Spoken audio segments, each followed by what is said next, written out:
আপনি যে এইভাবে আমাদের শ্যামনগরের মানুষের মান সম্মান নিয়ে ছিনিমিনি খেলেছেন, আমরা অনভাবক হিসেবে, এমপি হিসেবে আমরা দেখতে চাই না।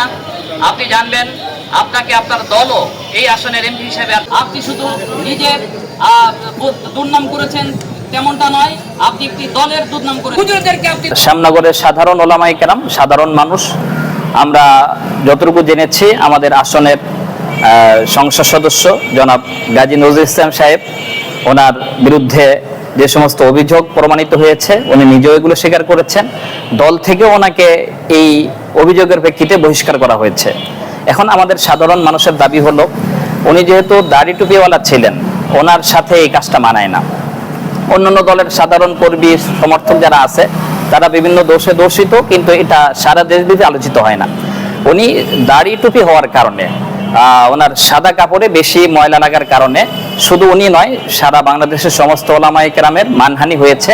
এই জন্য আমাদের দাবি হলো, ওনাকে শুধু দল থেকে বহিষ্কার নয়, ওনাকে ওনার দলের পক্ষ থেকে যেন ওনার এমপি পদ স্থগিত করা হয়। এই জন্য মহান সংসদের জাতীয় স্পিকারের কাছেও যেন তারা আবেদনপত্র জমা দেয়। এবং আমি ওনার কাছে আবদার করব, যদি আপনার লজ্জা থাকে, আপনি এই অপরাধের দায় নিয়ে স্বেচ্ছায় পদত্যাগ করেন এবং আমাদের শ্যামনগরের মানুষকে আপনি কলঙ্কমুক্ত করেন। এই দাবিটা আমি ওনার কাছে রাখতে চাই। এমপি সাহেব কাজে লিপ্ত হয়েছেন, এই জন্য তাকে আমরা এমপি থেকে পদত্যাগ চাই।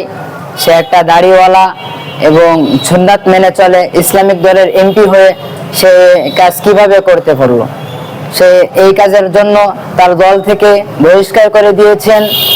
এই জন্য আমাদের দাবি যে আমরা তার এমপি থেকে পদত্যাগ করতে চাই। আমরা চাচ্ছি শ্যামনগরের জনগণ সাতক্ষীরা 4 আসনের যে আমাদের নামধারী এমপি গাজী নজরুল ইসলাম যে অপকর্ম করেছে এবং অপকর্মের সাথে জড়িত, এই কারণে ওনাকে দলের থেকে বহিষ্কার করার কারণে বাংলাদেশ জামাত ইসলামকে আমি ধন্যবাদ জানাচ্ছি।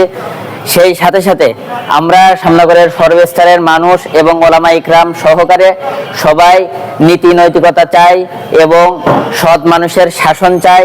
সেই হিসেবে আমরা এখন আর এই ধর্ষক নজরুলের এমপিগিরি চাই না। আমরা ওনাকে শ্যামনগর থানা থেকে পদত্যাগ চাই, সাতক্ষীরা 4 আসনের এমপি থেকে নজরুল ইসলামকে পদত্যাগ চাই।